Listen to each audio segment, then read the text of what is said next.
A saudação, embora gritada, e por isso mesmo, arranca gargalhadas gerais, e de tal modo consegue que quando chega no meio do salão, todos os assistentes já perderam o medo, se por acaso houver alguém com medo, e estão à vontade. O Palminha vai saudando um por um e dizendo os nomes: você tá bom, Jair? Você tá bom, Márcio? Você tá bom, João? Você tá bom, Laurita? E assim por diante. E uma personalidade absolutamente diferente do espírito Zé Grosso e absolutamente diferente do médium Fábio.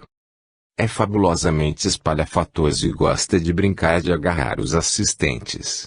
É uma dessas ruidosas reuniões com o Palminha que tentarei relatar, certo de que ficarei 99% aquém da realidade, porque por mais que eu descreva não poderei revelar o que houve de indescritível, de assombroso nessa reunião.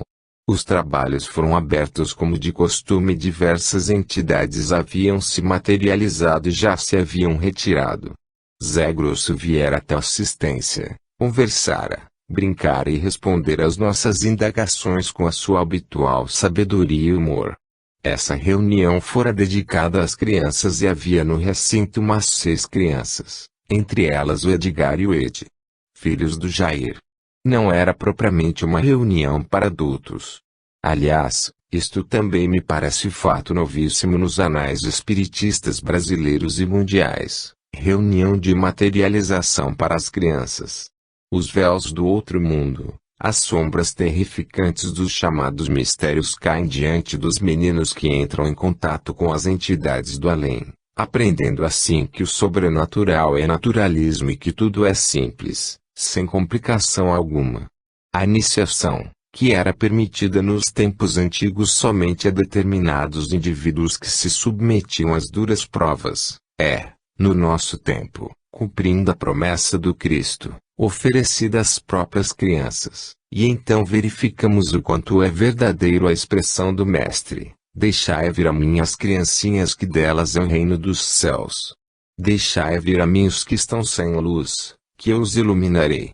Deixem vir a mim todos os que têm sede de justiça e de saber, porque, por intermédio dos Espíritos, mensageiros da vida mortal, eu lhes mostrarei que o mistério da morte e o mistério da vida e que atrás das cortinas dos túmulos medonhos se esconde a aurora gloriosa da ressurreição dos mortos.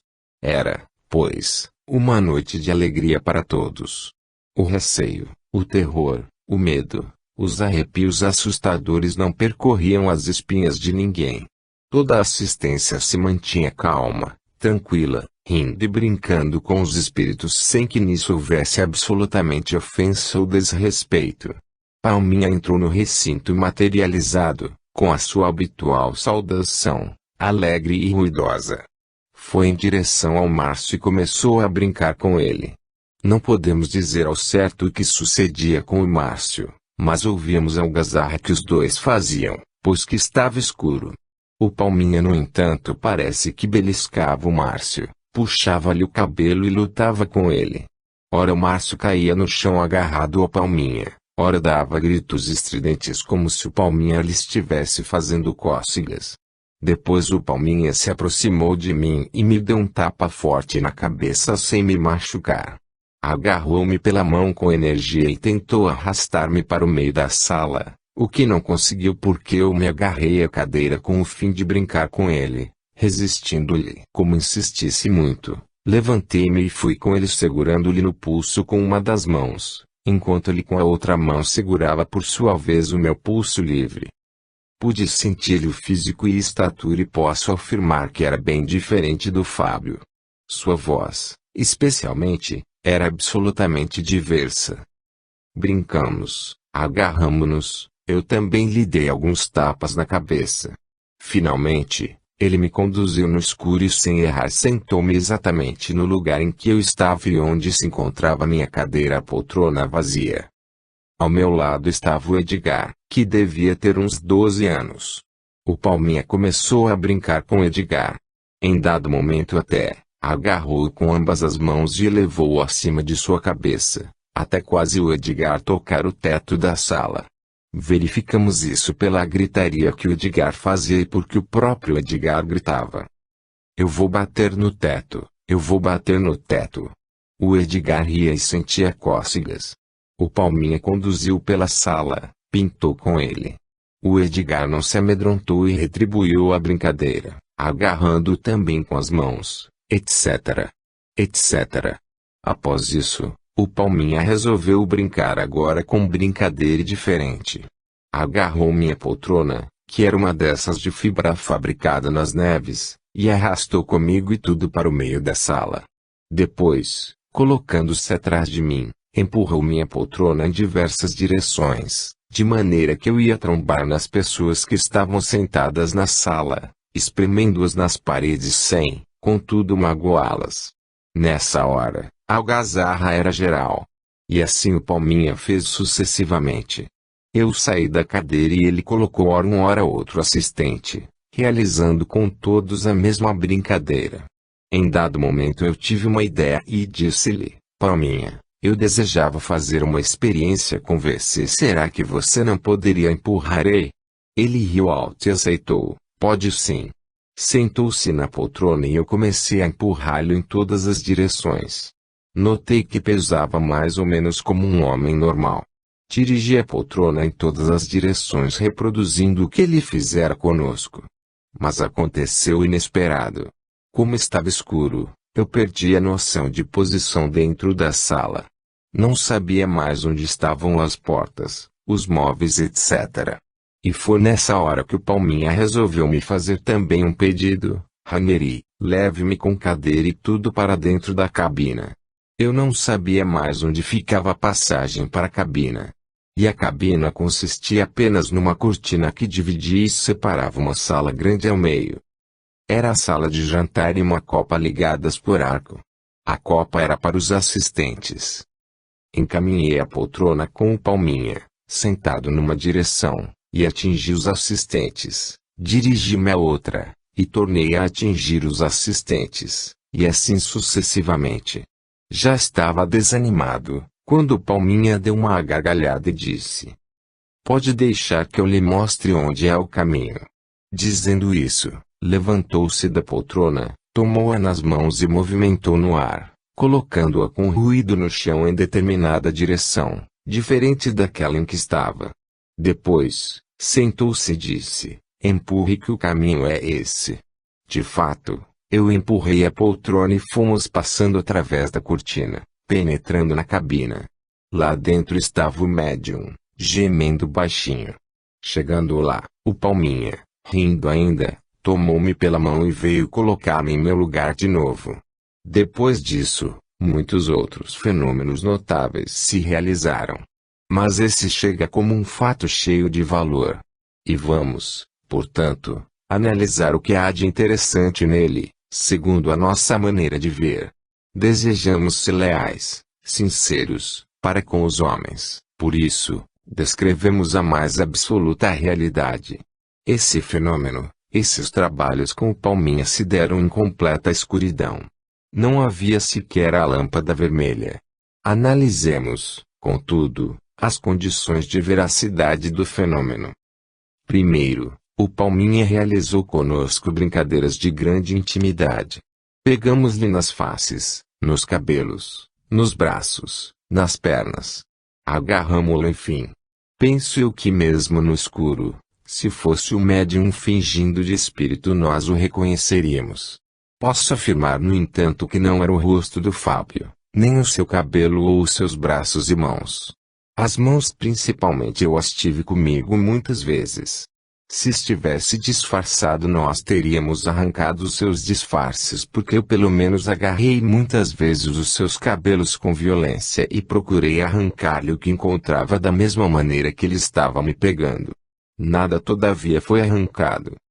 Segundo, dando-lhe tapas e beliscões, apertando inesperadamente, sem que ele também soubesse o que iríamos fazer, arrancamos-lhe gritos e gargalhadas espontâneos. Seria impossível, se ele fosse o médium fingindo de espírito, que pelo menos em um momento desses, quando atacando onde não esperava, não se denunciasse soltando uma exclamação, um grito, uma gargalhada na voz natural do médium. Terceiro, quando me indicou o caminho, a mim que conhecendo a casa há 5 ou 6 anos, estava perdido, certo, exato, que conduzia para a cabine e quando me trouxe de volta pela mão, deu-me a prova irrefutável de que enxergava no escuro como se fosse dia.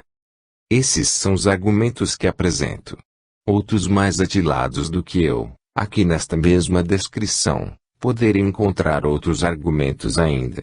Pelo que se viram os espíritos em nosso tempo, desafiando o riso irônico da ciência humana, cada vez mais se misturam com os homens, dando-lhes provas incontestáveis da existência do mundo invisível. De que valerá aos homens negarem? Fato é fato.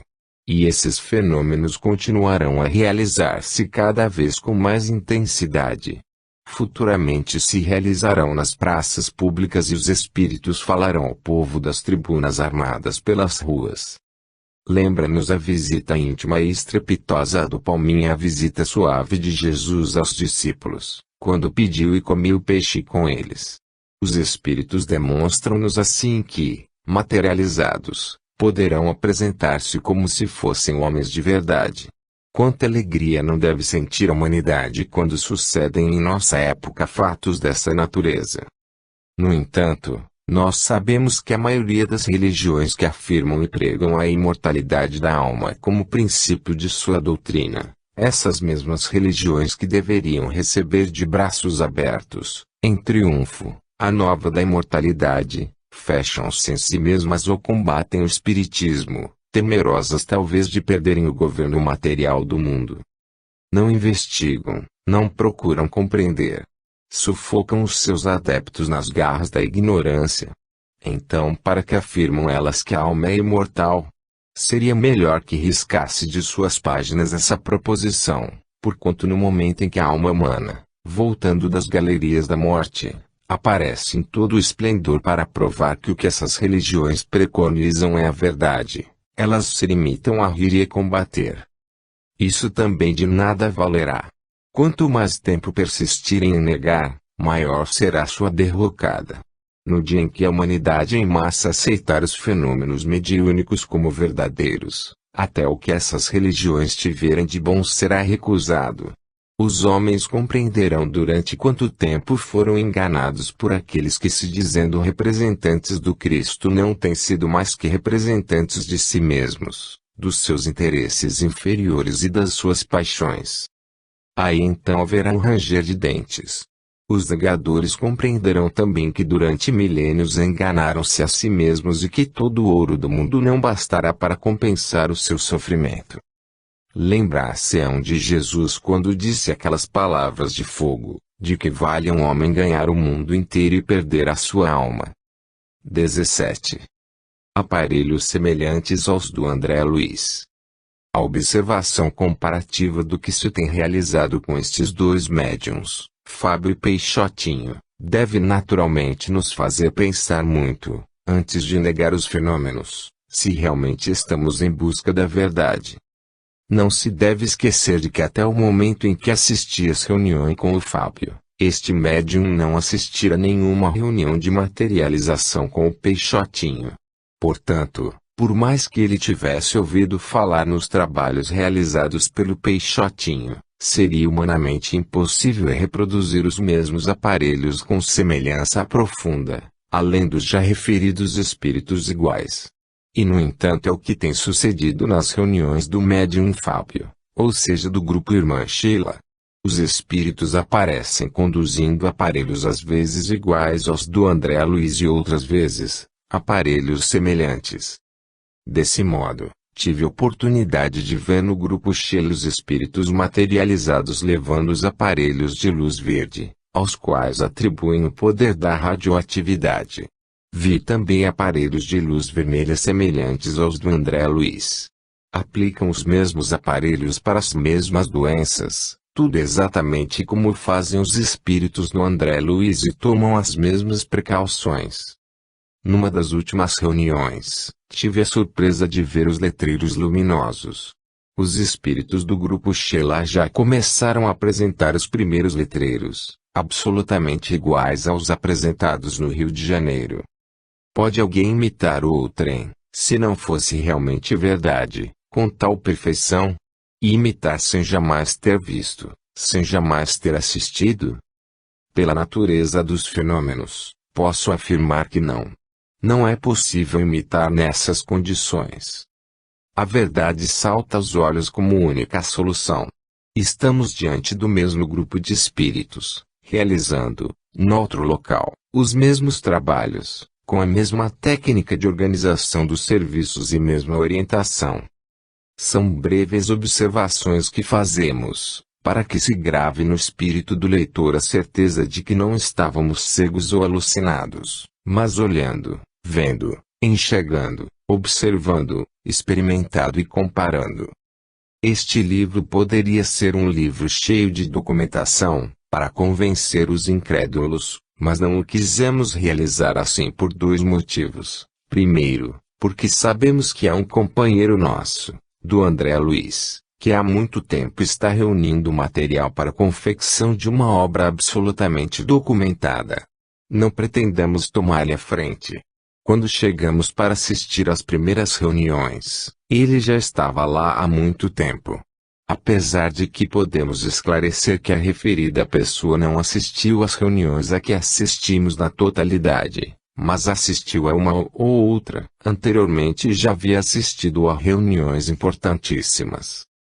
Segundo, porque preferimos a técnica dos evangelhos e dos evangelistas, escrevemos para aqueles que já sonham com o reino de Deus e esperam por ele, para aqueles que, sendo do Cristo, ainda lutam na incerteza e na certeza, seduzidos pelo mundo, quando desejariam entregar-se a Jesus.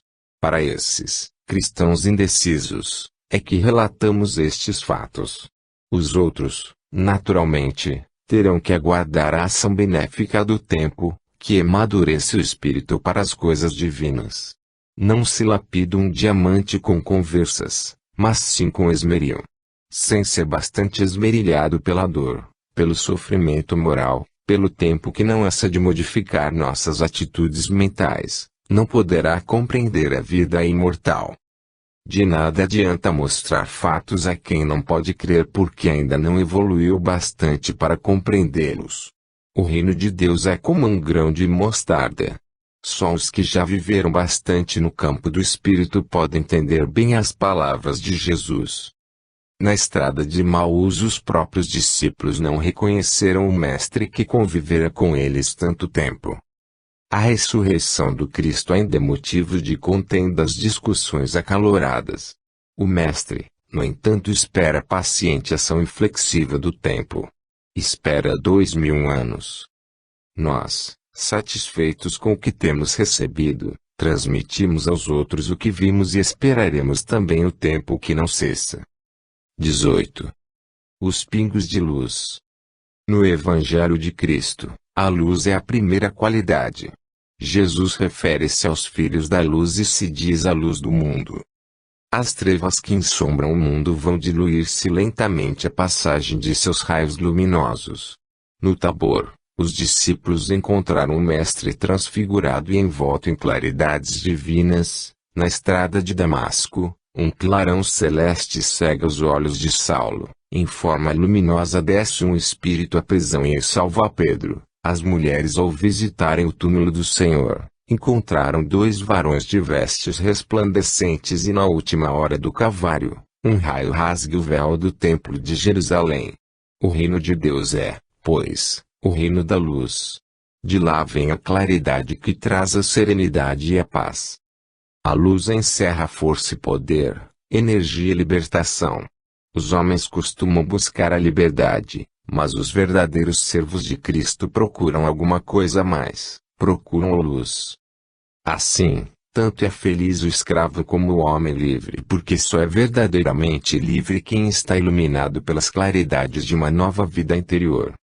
Também, no nosso tempo, os espíritos têm revelado ao homem a luz que existe no plano invisível, além do túmulo. Luz para os olhos cegos de todos os que erigiram as pequenas coisas transitórias do mundo como necessidades inadiáveis. Para os que se agarram como lesmas às pedras dos caminhos humanos e só enxergam a marcha de seus negócios como o único interesse capaz de seduzir-lhes a atenção. Esses, no entanto, possivelmente continuarão a viver nas trevas, satisfeitos consigo mesmos e com a sua consciência, esquecidos de que a vida terrestre é apenas um minuto na eternidade. Não devemos, contudo, condená-los. Como condenar quem ainda não tem olhos para ver e nem ouvidos para ouvir? Por isso, há 2000 anos Jesus já ensinava: quem tem ouvidos de ouvir que ouça. Isto é, quem já evoluiu bastante possui ouvidos espirituais, capacidade espiritual para assimilar, para compreender, que compreenda. Os outros que esperem a ocasião. Continuei a assistir às reuniões do grupo Sheila com o Fábio. Nesta noite, como sempre, tivemos numerosas provas e demonstrações da espiritualidade.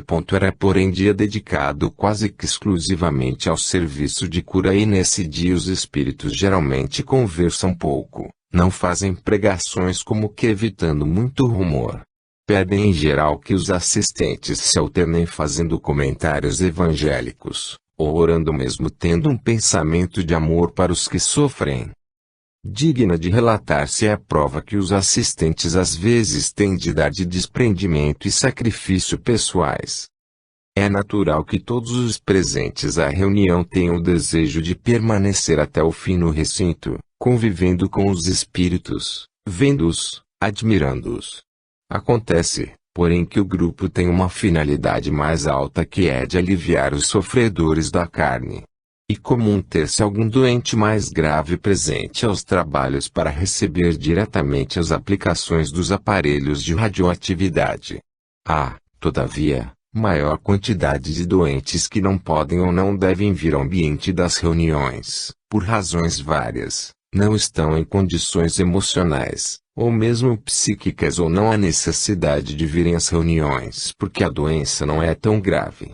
Assim, pais, que a reunião começa ao Zé Grosso ou outro espírito qualquer materializado vem à sala e indica: fulano, Beltrano e Cicrano deverão sair da reunião e ir à casa do doente tal, na rua tal, fazer ambiente.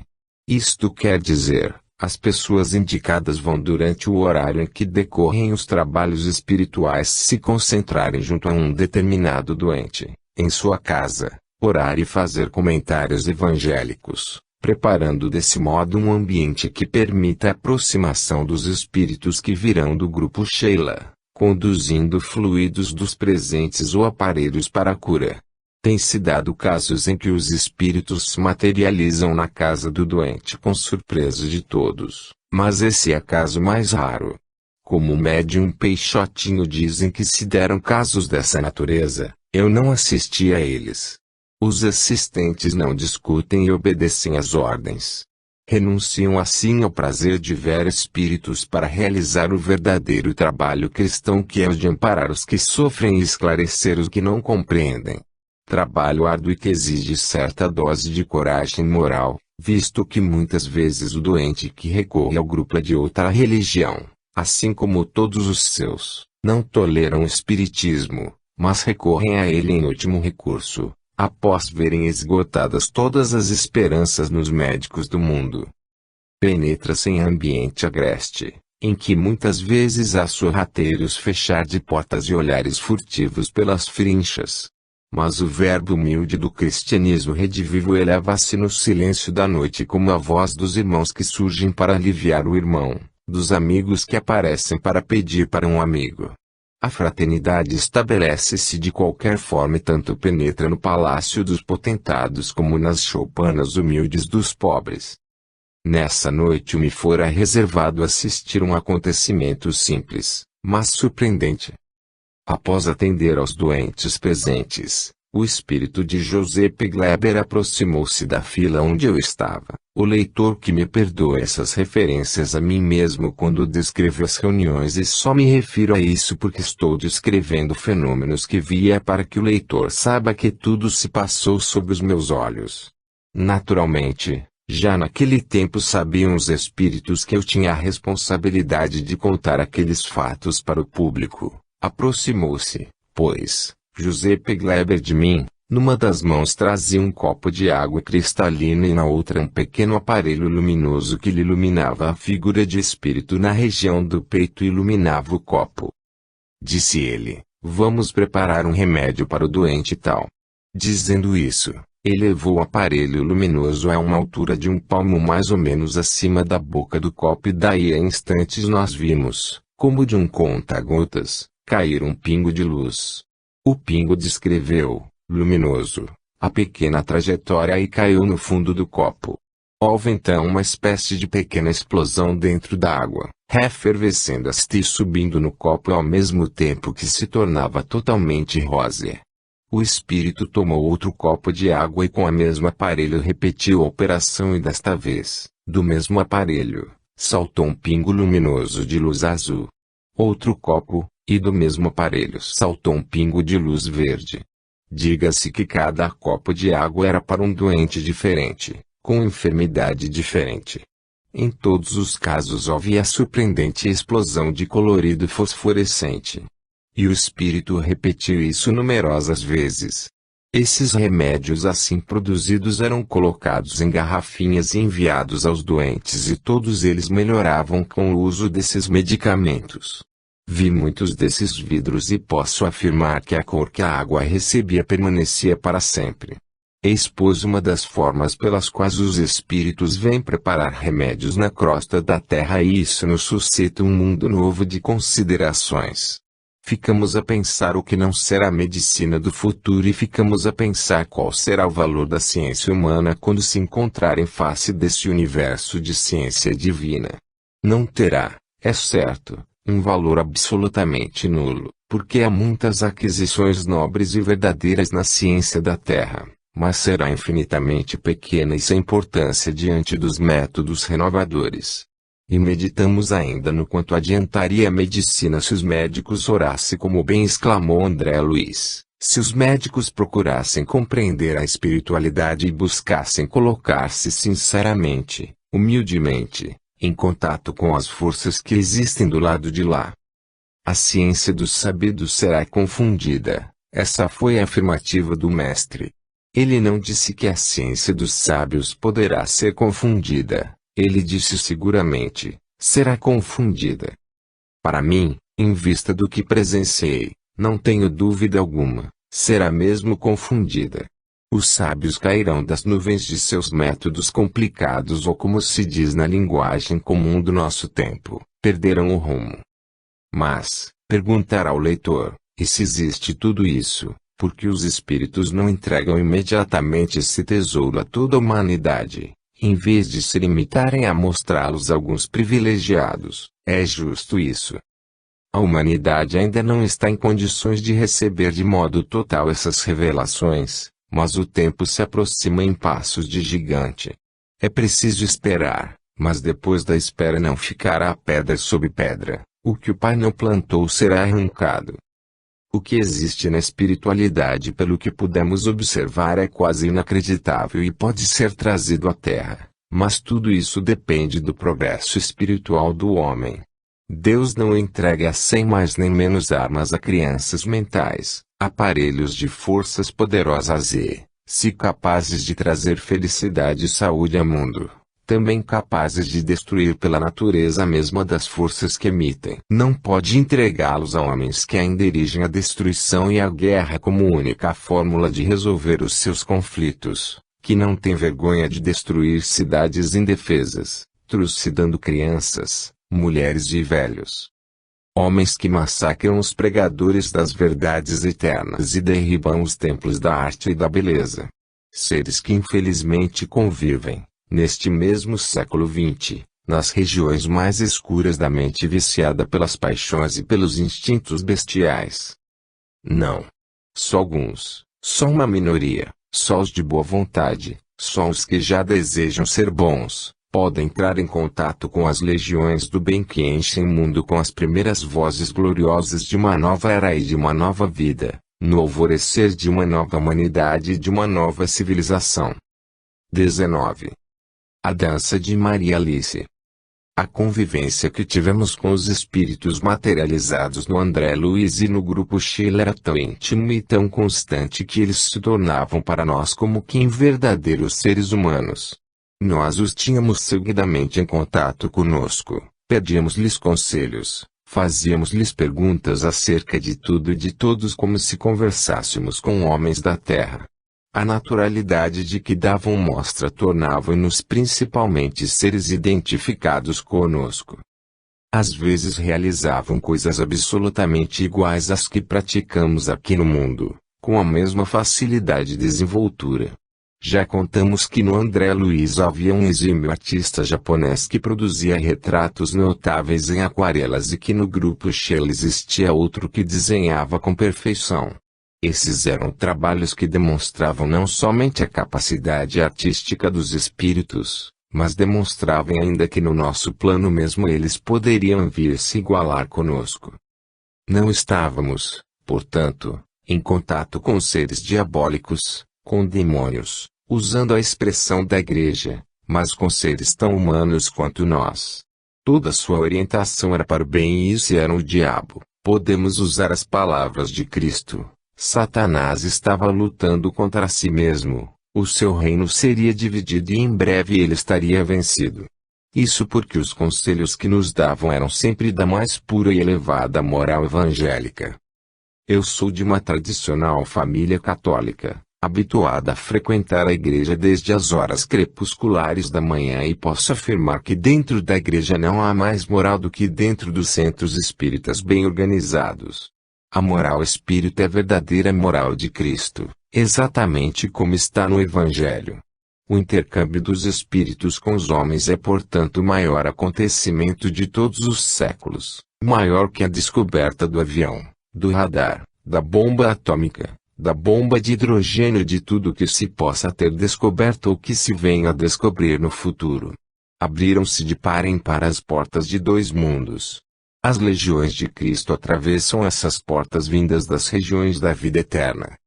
O homem que possuía diante dos olhos assombrados as perspectivas sombrias do nada, do inferno para a quase totalidade ou do paraíso para uma minoria privilegiada, ressurge com novo raio de esperança no olhar que se apagava. E a vida que vem despertá-lo para a vida e aquelas consoladoras e proféticas palavras de Paulo que se cumprem. A morte foi tragada na vitória. Onde está, ó morte, a tua vitória? E a destruição da morte ou melhor o temor da morte que se vence para sempre. Tive, desse modo, a alegria de conhecer um espírito que veio dar uma noitada diferente aos fenômenos a que eu havia assistido até ali. Era Maria Alice. Pelo que parece, Maria Alice apresentava-se como mocinha de uns 16 anos de idade. Talvez menos. A primeira vez que eu a vi se manifestar foi assim, como sempre, a reunião já ia em meio e numerosos outros espíritos haviam se materializado. Zé Grosso com sua alegria severa, Palminha com seus gritos estrepitosos, Sheila com a serenidade austera de quem tinha a responsabilidade do grupo. Deram-nos porém notícias de que iam auxiliar doentes em pontos afastados da cidade. Preparamo-nos mentalmente para ajudá-los com a boa vontade cristã, mas logo após começamos a ouvir rumor estranho na cabina. Ouvíamos o som distinto de um sapateado como se alguém estivesse dançando. Os assistentes habituados com aquela manifestação, exclamaram, Maria Alice. De fato, daí a instantes ouvimos o retinir forte de um pandeiro que girava no ar marcando o compasso e uma figurinha leve veio para o meio da sala, próximo a nós, dançar e sapatear. O sapateado, alto, marcado e perfeito, ressoava na sala e o pandeiro repicava no ar como que vibrado por mão habituada a manejá-lo. E o espírito continuou a dançar sapateando em todas as direções, ora aproximando-se de um assistente, ora se aproximando de outro. 5, 10, 15, 20 minutos se passaram. E a dança de Maria Alice continuava imperturbável. 1 hora, hora e meia, 2 horas, talvez mais. E a dança continuava no mesmo ritmo, certo, preciso, exato. Não se lhe notava cansaço algum. Imperturbável sempre. O pandeiro batido nas palmas das mãos seguia sua marcha inexorável. Estranha sonolência invadiu os assistentes. Tínhamos a impressão de que estávamos enfraquecendo, que vigorosas energias nos estavam sendo tiradas, que um povo fabuloso nos sugava pouco a pouco. E Maria Alice dançava como se fosse máquina de dançar. Ninguém porém dormia. Mas também não estávamos num estado que fosse o de descanso ou de acordados. Sentíamos-nos flutuar. Tive logo a ideia de que a dança não era simples divertimento para nós, mas era um meio usado para canalizar nossos fluidos para os doentes. À nossa frente estava um espírito de menina que dançava. Em pleno século XX os espíritos vinham dar um espetáculo de dança para nós. Quem diria? Um espírito dançando, tocando pandeiro. Tempos depois, Maria Alice foi se afastando, penetrando na cabina. Seu sapateado foi enfraquecendo. À proporção que ela se afastava do ambiente nós nos sentíamos rapidamente despertar. Quando o sapateado e o pandeiro pararam, estávamos normalíssimos e foi uma chuva de comentários em torno do fato. Imediatamente apareceu Zé Grosso que veio conversar conosco. Perguntei-lhe então a respeito da Maria Alice. Diga-me uma coisa, Zé Grosso, quando a Maria dança há alguma finalidade nessa dança? Ah, sim, respondeu ele. Nessa hora os espíritos médicos ligam umas tomadas em vocês e levam os fluidos de vocês todos para os doentes. Nós somos sanguessugas. Aí estava a explicação da dança. Além do fenômeno interessante de um espírito dançar e tocar pandeiro, havia nessa dança o objetivo de se transmitirem fluidos a doentes situados em lugares distantes. Nós tivemos o espírito próximo de nós durante 2 horas e mais. Pudemos observar-lhe detidamente o sapateado e ouvir-lhe as batidas do pandeiro. Era mesmo alguém diferente do médium Fábio, alguém mais leve e mais ágil. Desse espírito foi feito um interessante retrato pelo Imoto. E mocinha de fisionomia agradável. O resto da reunião não tem importância alguma. Esse foi o ato culminante. Fato que nos arrasta sempre à meditação nos ensinamentos de Cristo e que nos põe diante sequência dos séculos como rebeldes que vivendo em inumeráveis épocas se obstinam em permanecer no mal. Presos às paixões vulgares, acreditamos que o mundo é tudo e pouco nos importa a partida para o invisível. Os ricos do meio de seus tesouros julgam-se donos da vida e supõem talvez que o seu dinheiro resolva todos os problemas. Os pobres sonham uma transformação mundial para que eles possam se tornar felizes sob um governo diferente. Todos inconscientes do seu verdadeiro destino na crosta terrestre. No entanto o mestre dissera, eu sou o único pastor. Eu sou a porta da salvação.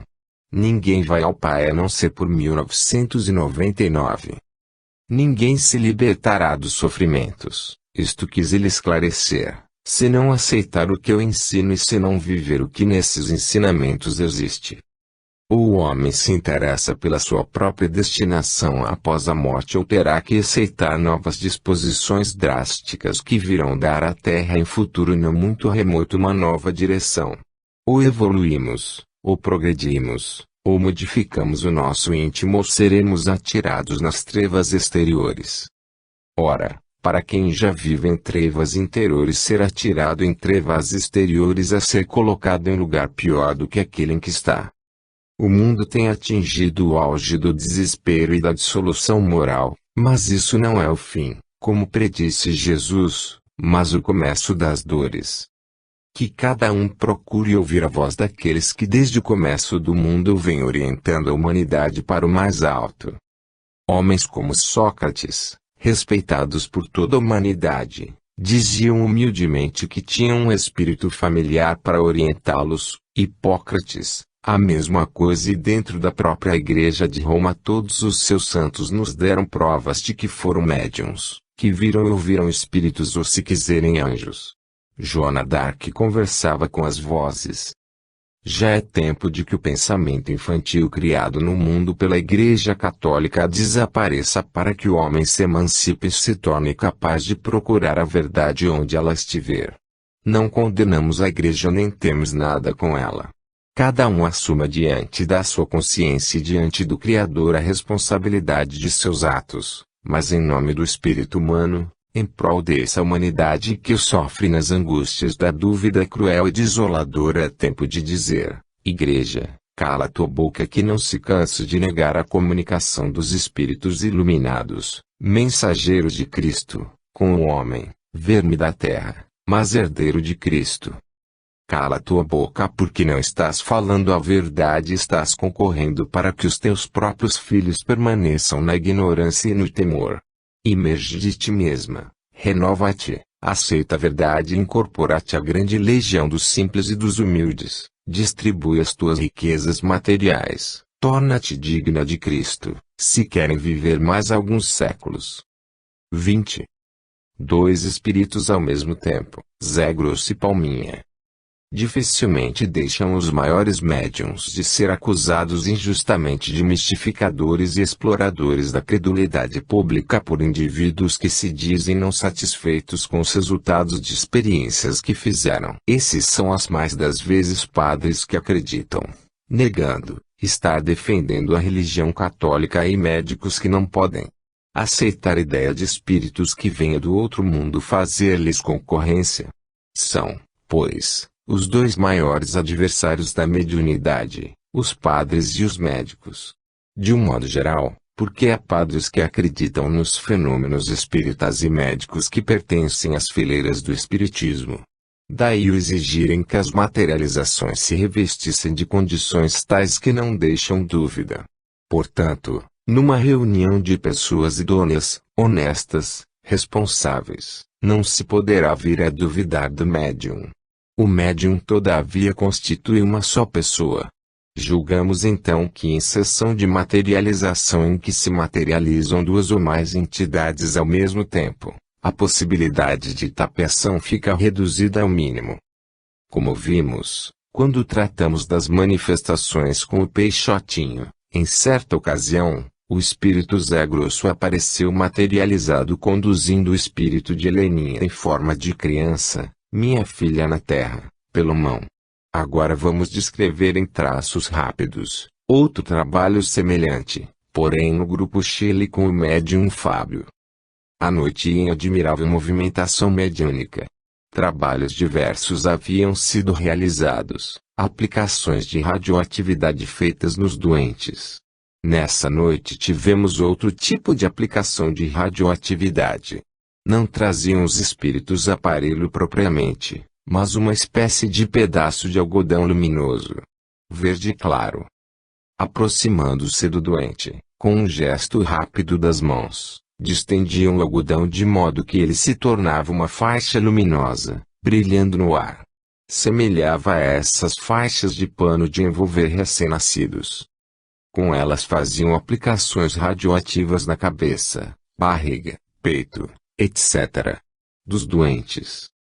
Além dessa faixa, o Zé Grosso apresentou-nos uma espécie de folha de papel um tanto dura e parecendo metálica, da mesma cor verde clara, e com a qual fazia as mais variadas aplicações e empregos. Estava o Zé Grosso materializado quando ouvimos rumor e vozes na cabina. Zé Grosso caminhou em direção, pois estava no meio da sala, e estabeleceu um diálogo com o espírito que estava dentro da cabina. Ouvia-se perfeitamente a voz de um e a voz de outro. Ouvia-se o passo rápido do Palminha, que era quem estava na cabina, e o rinchar forte das botinas do Zé Grosso. Trocavam palavras que se ouviam bem. As vozes eram absolutamente diferentes. Neste caso, ambos estavam materializados, mas eu não os vi juntos como no caso de Heleninha e Zé Grosso. Mas ouvi perfeita e absolutamente o diálogo, que durou uns 3 a 4 minutos. Zé Grosso dava ordens ao Palminha e este se explicava. Não estavam conversando para nós, mas tratavam de assunto referente ao serviço espiritual deles. Eram dois espíritos distintos conversando. Para os que não creem, isto não vale nada e importa muito pouco. Mas eu estou escrevendo apenas para aqueles que esperam em Cristo e que não tiveram a aventura de presenciar fenômenos dessa natureza. Para esses que, aceitando a doutrina de boa vontade, às vezes dizem a si mesmos: meu Deus, será que creio numa nunca vi nada? Pareces é que quero gastar o meu para que eles saibam que muitos viram de modo incontestável. Os outros buscarão e encontrarão.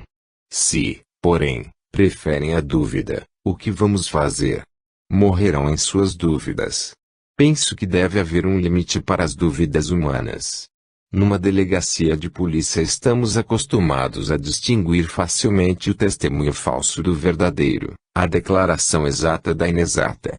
Se querem saber quais os homens que cuidaram dos fenômenos espíritas, no mundo, e concluíram que são verdadeiros, leiam os livros de Carlos Embaçaí e Pedro Granger e terão uma lista enorme dos maiores e mais respeitáveis sábios da Terra.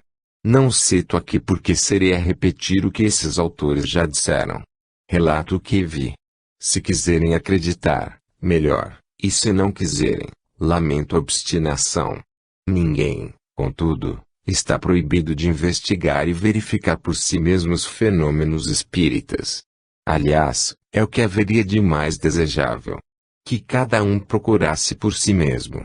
Enquanto não fazem isso, tem que se limitar a ouvir os que depois de verem e apalparem se sentem no dever moral de contar aos outros homens.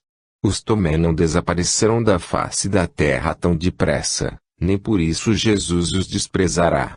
Haverá um tempo em que o Senhor lhes aparecerá em toda a sua luz e lhes dirá: tocai-me aqui, apalpai as minhas chagas e vede bem que sou eu. Nessa hora, se não forem tão obstinados, cairão de joelhos como o convertido de Damasco e gritarão ao orbe sua alegria sem fim. Uma ressurreição interior lhes tomará conta da vida e serão bem-aventurados.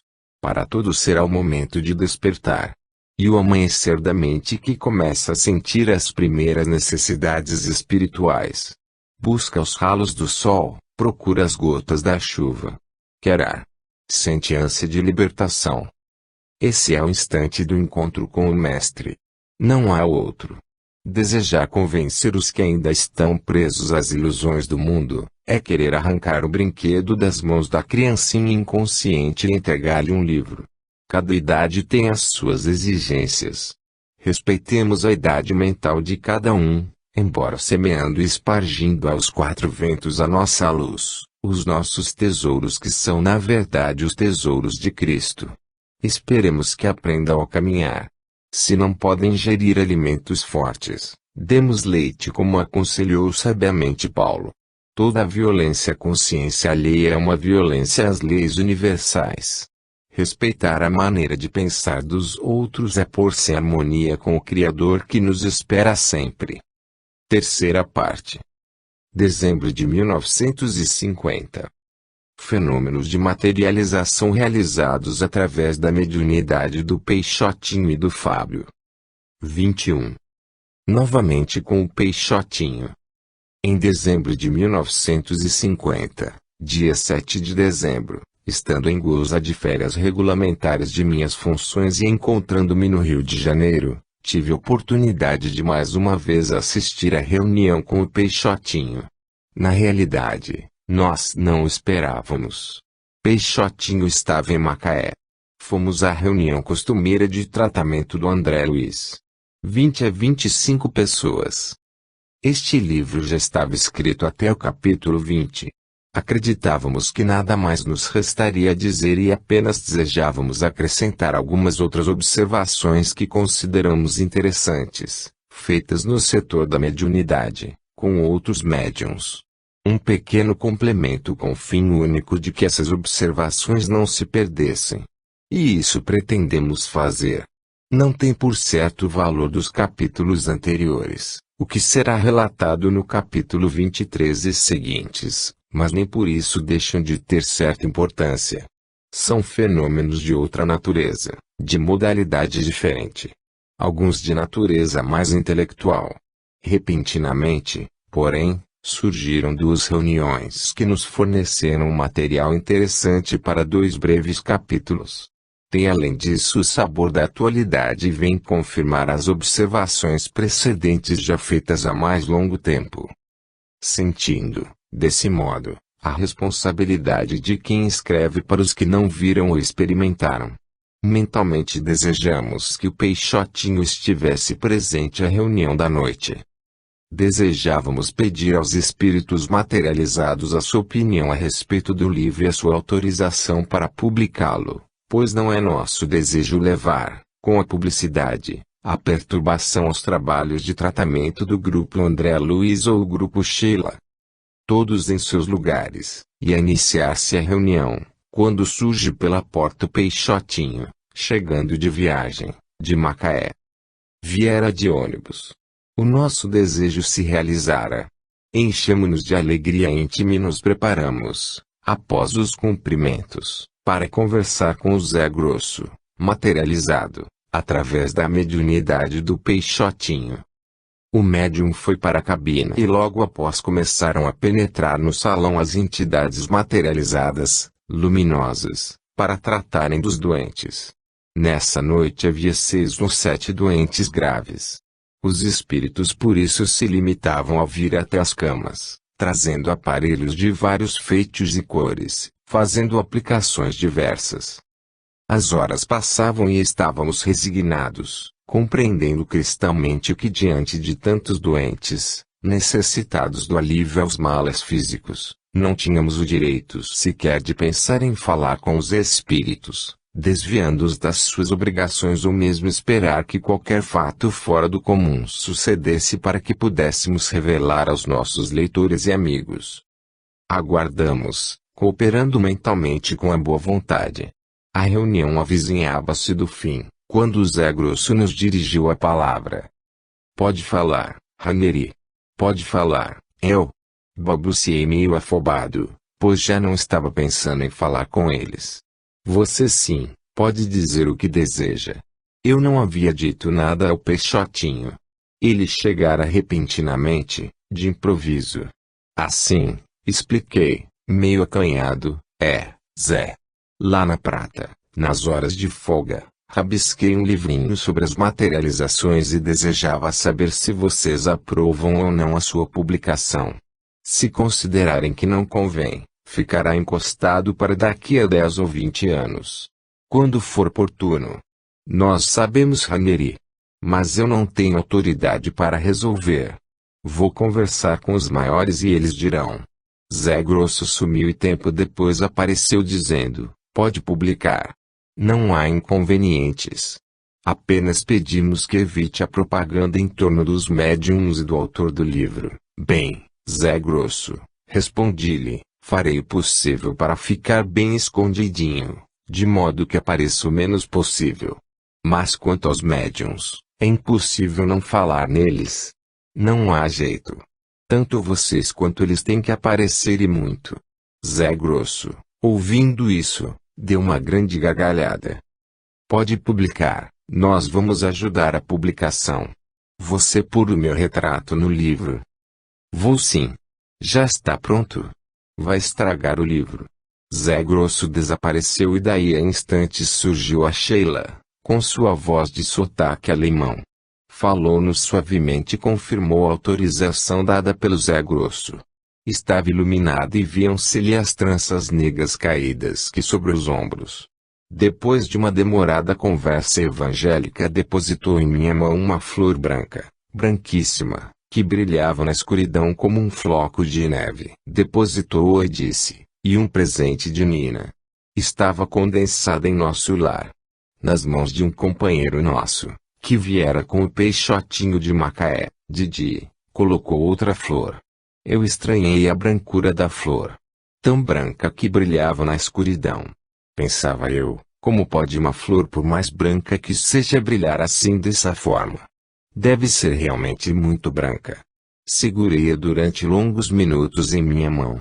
Finalmente, o espírito Garcês anunciou, por voz direta, a reunião ia terminar e ordenou.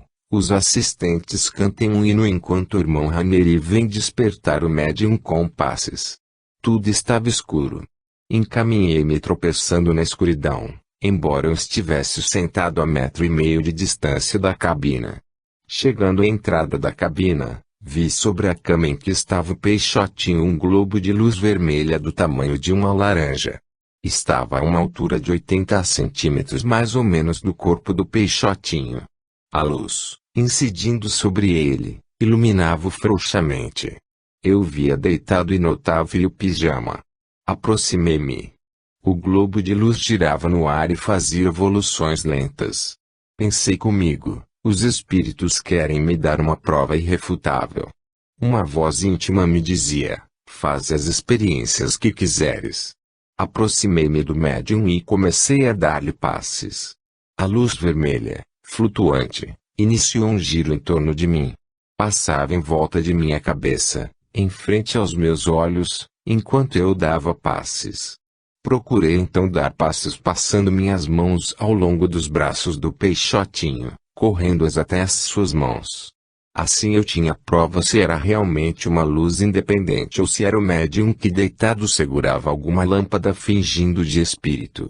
Não fiz isso para colher uma prova para mim nem porque duvidasse da honestidade do médium, mas com a finalidade de poder contar para os outros, com autoridade, o que foi possível fazer. Segui o desejo claro daquela luz vermelha. Não tenhas receio. Houve momento em que segurei mesmo as mãos do médium. E isso eu fiz porque já estava com este livro quase terminado e tendo a oportunidade de dar mais um testemunho concreto, incontestável, não haveria de perder a oportunidade. Principalmente porque não havia perigo algum para o médium. Diga-se que naquele momento, naquele caso especialíssimo, não havia perigo algum, porque de modo geral tem. Quando comecei a segurar as mãos do médium, a luz, fazendo evoluções, iniciou novo circuito. Passava entre os meus braços passando pela frente de meu peito e contornando minhas costas e voltava a passar entre os meus braços penetrando pela frente. Nessas condições, estando eu com as mãos apoiadas nas mãos do Peixotinho privando de qualquer movimento, a luz vinha e se intrometia entre nós dois. Não havia um espírito materializado, mas um globo de luz materializado. Se era um espírito em forma esférica ou se era um aparelho movimentado por espírito, eu não sei. Não me disse nada. Tudo foi em silêncio. De repente, sucedeu um fato inesperado. As luzes do salão se acenderam. Os assistentes haviam acabado de cantar e acenderam as luzes. Eu vi então o seguinte: a luz vermelha como que paralisada no ar, foi se extinguindo lentamente e desaparecendo nos vidros do armário que contém as peças do museu do Grupo André Luiz. O Peixotinho, estremunhando, acordou. Estavam terminados os trabalhos. Eu estava perfeitamente normal. Senhor dos meus sentidos e das minhas faculdades. Para despertar o médium eu havia colocado a flor no bolso. Procurei-a sofregamente para ver-lhe a brancura de leite que brilhava na escuridão. Outra surpresa me aguardava. A flor não era branca. Aquela flor que brilhava clarissimamente na escuridão era marrom com tons esmaecidos de amarelo. Como não sair edificado de uma reunião dessas? Como não lutar conosco mesmo para implantar em nossa alma tão endurecida as primeiras gotas cristalinas dos ensinamentos de Cristo? Havemos de ter a cabeça tão dura quanto a rocha. Provavelmente, em eras milenares, rolamos como seixos perdidos nos rios caudalosos da eternidade. Voltemos sobre nossos passos, meditemos e sigamos uma vida melhor, cheia de virtude e de dignidade. 22. Com a pedra de rádio na mão.